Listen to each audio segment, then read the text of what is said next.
বাংলাদেশের স্বাধীনতার পর একটি গোষ্ঠী আমাদের প্রিয় লক্ষ্মীপুরকে সন্ত্রাসের জনপদে পরিণত করেছিল।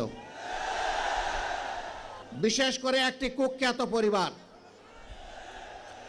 আপনারা সবাই তাদেরকে চিনেন, জানেন, আমার চাইতে বেশি চিনেন। এই সন্ত্রাসীরা আমার ভাই ডাক্তার ফয়েজ আহমদ, যাকে বলা হতো মানবিক চিকিৎসক, তাকে সহ অসংখ্য দেশপ্রেমিক মানুষকে তারা খুন করেছে।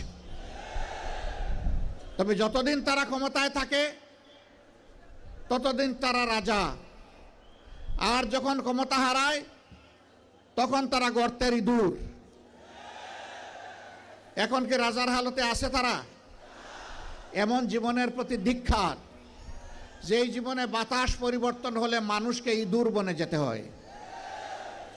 এমন রাজনীতিকে ঘৃণা করি, যেই রাজনীতি করতে গিয়ে দেশ ছেড়ে পালাতে হয়।